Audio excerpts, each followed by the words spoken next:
The speakers crackled.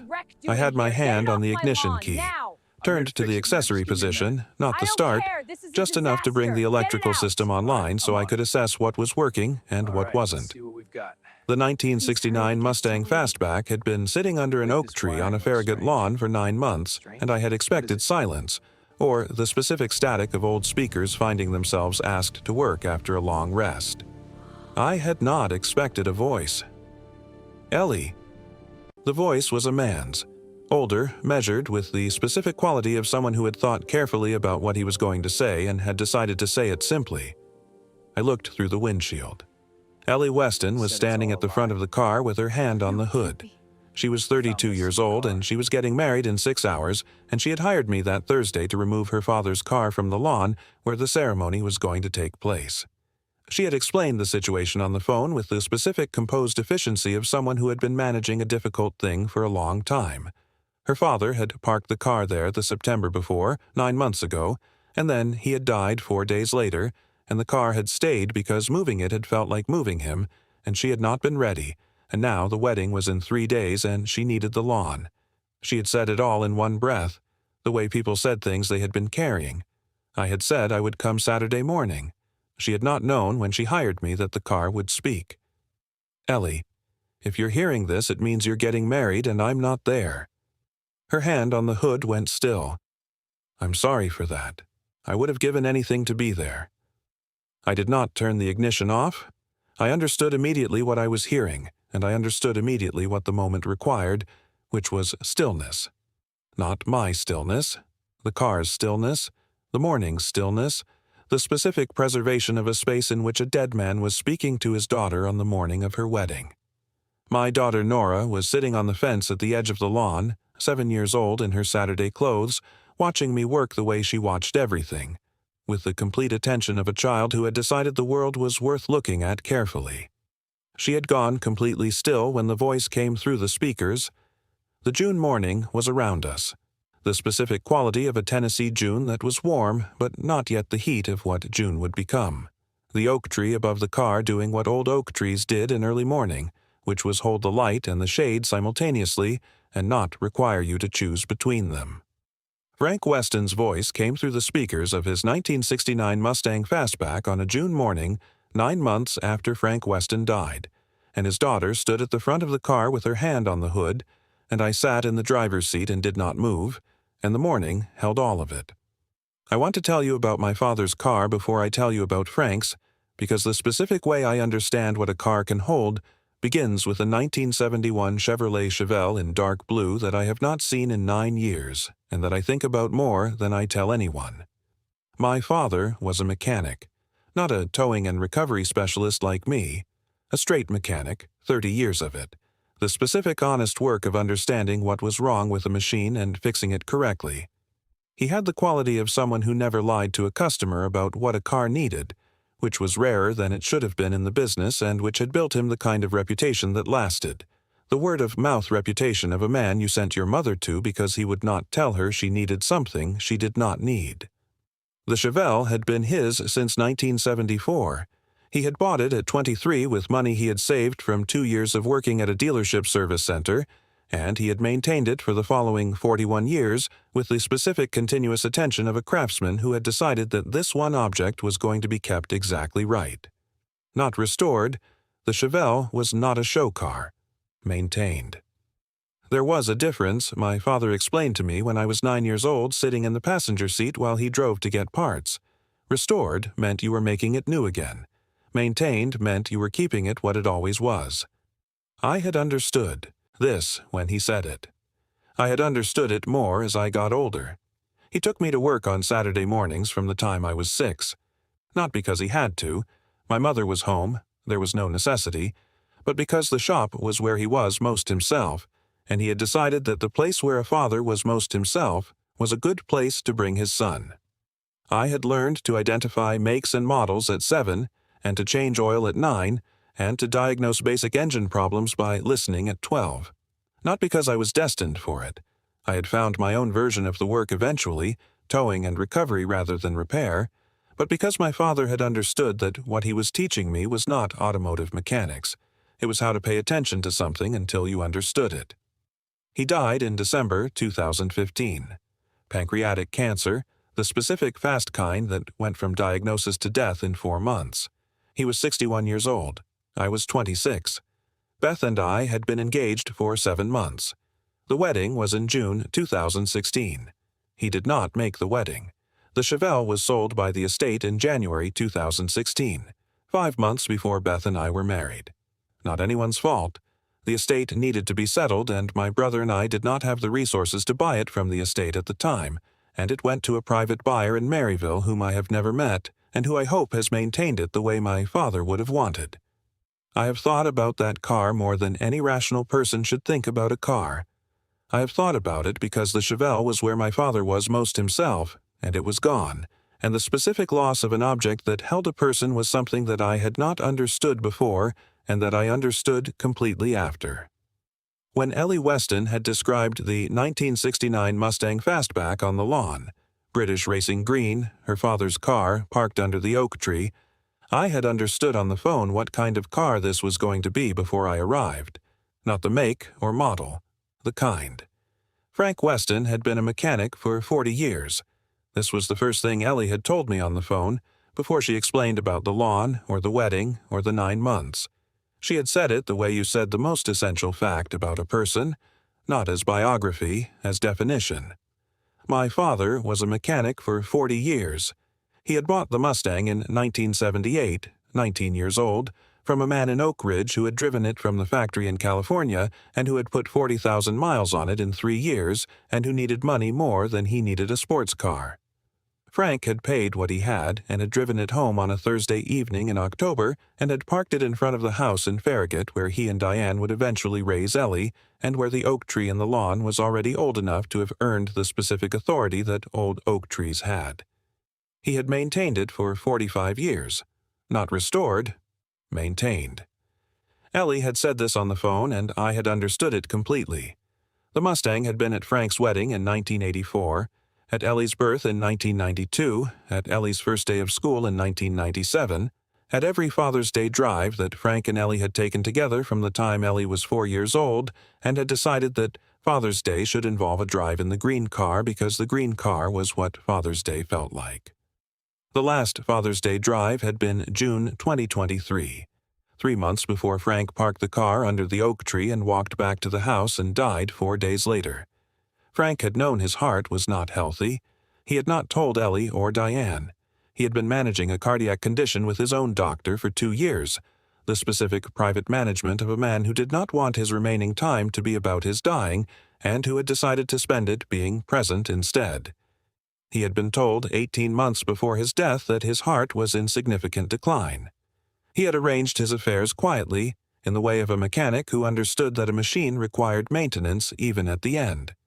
She had told me on the phone that she had known for months she would need to call eventually, and that she had not been able to make herself do it until the wedding made waiting impossible. The Mustang on the lawn was his arrangement for Ellie's wedding. He had driven it to the lawn on a Saturday morning in September 2023. He had positioned it under the oak tree at the edge of where the ceremony was going to be. Ellie had told him months earlier that she was getting married on the family lawn, under the oak tree in June. He had removed the battery so the car would sit correctly and not drain. He had installed a small digital audio player under the dashboard, connected to the ignition circuit and wired into the original speaker system, a device he had sourced from an automotive audio supplier, no larger than a deck of cards, designed to play a stored audio file when the ignition was turned to the accessory position. He had recorded the audio file the night before. He had walked back to the house. He had died of a cardiac arrest on a Wednesday morning 4 days later in the kitchen with Diane in the next room. He had not told anyone about the device. He had not told anyone about the recording. He had trusted that when the car was eventually moved, and he had known it would eventually be moved, someone would turn the key and the car would do what he had built it to do. Nora had asked in the truck on the way to Farragut what the job was. I had told her, a 1969 Mustang fastback that had been sitting on a lawn for 9 months and needed to be assessed and possibly transported. She had said, "Is it nice?" I had said, "From what I was told, yes." She had said, "Why was it on the lawn?" I had said, the man who owned it parked it there before he died. She had thought about this. She had said, why? I had said, I don't know yet. She had looked out the truck window at the Tennessee June morning.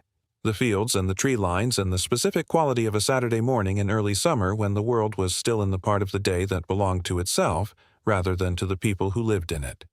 She had said, maybe he wanted it to be somewhere important. I had said, maybe. We had driven the rest of the way in the comfortable quiet that Nora and I had developed over 4 years of Saturday jobs, the quiet of two people who were used to each other's company and who did not need to fill all the space between them. Ellie had met us at the edge of the lawn. She was in her Saturday clothes, jeans, a light shirt, her hair not yet done for the wedding, the specific quality of a bride on the morning of her wedding who had come outside to deal with something practical before the day became the day. She had shaken my hand and thanked me for coming and had shown me the car and had stood back to let me work. I had looked at the Mustang for a moment before I did anything else. British Racing Green, a color that was not a factory color for a 1969 Mustang, but that Frank had clearly chosen deliberately, a custom paint job that had been maintained as carefully as everything else on the car. The car had the specific quality of something that had been cared for continuously. Not pristine, maintained. There was a difference, and this car understood it. I had opened the hood and inspected what was there. Clean, organized, the engine bay of a man who believed that the inside of a car was as important as the outside and who had acted on this belief for 45 years. I had located the battery and reconnected it. I had gotten in the driver's seat. The interior smelled of old leather and machine oil and the specific accumulated presence of a car that had been lived in for decades. Not neglect, the opposite of neglect, the smell of something that had been used and cared for and used again. I had turned the ignition to the accessory position. The speakers had crackled.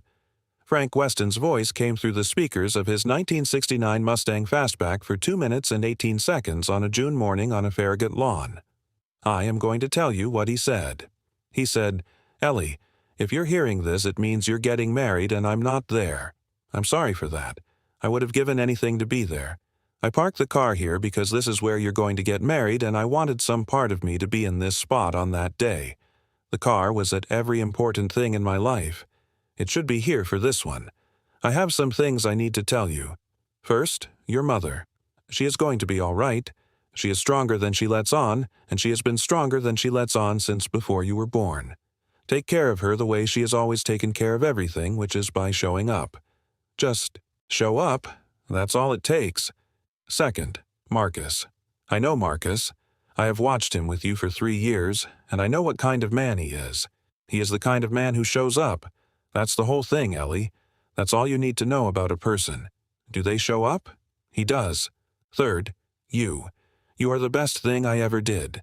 Not because of anything specific you accomplished, though you've accomplished things that made me proud every day, because of who you are when nobody is watching, because of the person you are in the ordinary Tuesday moments that nobody writes down.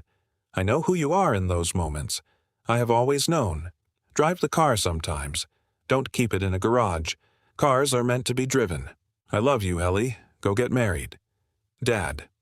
The recording ended. The speakers went quiet. I turned the ignition off. The lawn was very still. The oak tree above the car was doing what it did, holding the light and the shade simultaneously, not requiring you to choose. The June morning was the same June morning it had been before the recording, and it was also not the same morning at all. Ellie's hands were on the hood of the car. She had not moved during the recording. She had been standing at the front of the car with both hands flat on the hood, and she had not moved, and she had not made a sound, and the recording had played, and she had received it the way you received something you had not known you needed, and that turned out to be the most important thing anyone had ever given you. I got out of the driver's seat. I stood beside the car. I did not say anything. Nora came off the fence and walked across the lawn and stood beside me. She took my hand. She did not say anything either. She was 7 years old and she understood, from 4 years of Saturday jobs and 4 years of her father's specific quality of presence at those jobs, that some moments required nothing from you except being in them. After a long time, Ellie said, "He planned this." I said, "Yes." She said, "He knew." I said, "I think he knew he might not make it." "Yes." She said, He drove the car here and he set this up and he walked back to the house and he died 4 days later. I said, yes. She put her forehead down on the hood of the car, not dramatically, the specific gesture of someone who needed to be in contact with something that had held her father. After a moment, she straightened. She said, can you not take the car? I said, the car doesn't need to go anywhere. She said, I want it here, for the ceremony, under this tree. He said he wanted some part of him in this spot on that day. I said, then he'll be here. She said, is it okay with the wedding? I looked at the Mustang under the oak tree on the Farragut lawn with the white chairs being set out in rows 30 feet away and the specific quality of a June morning that was arranging itself into a wedding day. I said, it's the most beautiful thing on this lawn. She looked at the car. She said, yes, it is. She looked at Nora. She said, what's your name? Nora said, Nora. Ellie said, did you hear it? Nora said, yes. Ellie said, what did you think? Nora thought about it for a moment. She said, I think your dad knew a lot about you. Ellie looked at my daughter. She said, yes, he did. She went back to the house to get ready to be married. The ceremony was at 4 in the afternoon. I had not been invited. I was the man who had been hired to remove a car and who had instead stayed to make sure the car was positioned correctly under the oak tree and that the hood was properly closed and that the British racing green was as clean as I could make it with the supplies in my truck. I had been about to leave when Ellie Weston had come out to the lawn and had asked if Nora and I would stay. She had said it simply, without explanation, the way you asked for a thing when the reason for asking was obvious. We had stayed. We stood at the back of the white chairs during the ceremony. Nora stood beside me with her hand in mine the way she stood beside me when she was in a place she did not know and wanted to know she was tethered. Marcus Dre waited at the end of the aisle with the specific quality of a man who was fully present in the most important moment of his life. He was 34 years old, and he had the look of someone who had been waiting for this specific moment with patience rather than anxiety. The look of a man who shows up and who knows he is showing up and who is not performing the knowing. Ellie came down the aisle. She walked past the Mustang under the oak tree. She slowed for a moment when she reached it. Not a stop, a slowing, the specific momentary pause of someone acknowledging something. She put her hand on the hood for 1 second. Then she walked to Marcus. Ellie Weston was in the front row. She had been composed through the ceremony with the specific composure of someone who had decided she was going to be here fully, for her daughter, for this day, regardless of what it cost. When Ellie touched the hood of the Mustang, she looked at the car for a moment, and then she looked back at her daughter and her future son-in-law, and she did not look away again. The ceremony was 22 minutes. At the end of it, Marcus kissed Ellie, and the assembled guests did what assembled guests did, and the June afternoon received all of it with the patient abundance of a Tennessee June afternoon that had been attending to weddings for longer than any of the people in attendance had been alive. The Mustang under the oak tree was the most beautiful thing on the lawn. I drove home at 6. Nora was in the back seat with her sketchbook. She had brought it to the job and had drawn the Mustang from the fence while I worked and had then continued drawing during the ceremony, the specific focused quality of a child who processed things through the act of drawing them. We drove in the comfortable quiet for a while. Then Nora said, "Dad." I said, "Yeah." She said, "Did your dad have a car?" I looked at the road. The Tennessee evening was doing what it did, long and warm and with the specific quality of a summer evening that was taking its time about becoming night. I said, "Yes, a 1971 Chevrolet Chevelle, dark blue." She said, "What happened to it?" I said, "It was sold after he died. I didn't get to keep it." She was quiet for a moment. She said, "That's sad." I said, "Yes." She said, "Did he leave you anything? In the car?" I thought about this. I thought about the Chevelle and the Saturday mornings in the shop and the specific quality of a man who was most himself in a certain place and who had brought his son there because of it. I thought about what my father had left in the car. Not a recording, not a device under the dashboard, but something. I said, "He taught me how to listen to an engine, how to hear what it was telling you. He said, if you listened correctly, a car would tell you everything. Nora said, "Is that what you did today? Listened?" I said, "Yes." She said, "And the car told you something." I said, "The car told Ellie something. I just turned the key." Nora thought about this. She said, "But you knew not to turn it off." I said, "Yes." She said, "How did you know?" I said, "Because my father taught me that when something is telling you something important, you don't interrupt it. You let it finish." Nora looked at her sketchbook, the drawing of the Mustang, British racing green under the oak tree, with the white chairs in the background and the specific quality of a morning that had been ordinary and had become something else. She said, "I'm going to draw the ceremony, from memory, before I forget." I said, "Good." She said, "I want to remember Ellie touching the hood." I said, "Yes, remember that." She went back to the sketchbook. I drove through the Tennessee evening with my daughter drawing in the back seat and the specific image of a woman touching the hood of her father's car on the morning of her wedding, playing in my mind the way certain images played, not insistently, gently, with the quality of something that had asked to be remembered and that you had agreed to remember. I thought about Frank Weston on a September morning, driving the Mustang to the lawn, parking it under the oak tree, removing the battery, walking back to the house. I thought about the night before. Frank at his workbench recording 2 minutes and 18 seconds of everything he needed his daughter to know. I thought about the specific faith of that act, the faith that the car would be found, that the key would be turned, that the morning would hold what he had put in it. He had been right. I thought about my father and the Chevelle and the Saturday mornings and the specific thing that had been left in that car that I had not lost when the car was sold, because it was not. The kind of thing that could be sold, the way of listening, the way of paying attention to what a thing was telling you and not interrupting it until it was done. Frank Weston had known this too. He had been a mechanic for 40 years. He had built a machine to carry his voice to his daughter on the morning of her wedding. The machine had worked. Cars are meant to be driven. He had been right about that too. Before you go, I want to ask you something.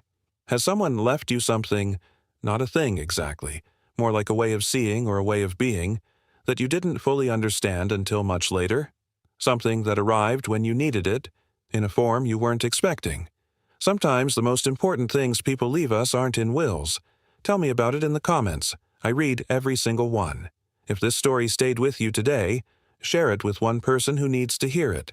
You already know who that is. And if you're new here, subscribe. Every week, a story like this one. Real people, real decisions, the kind that stay with you.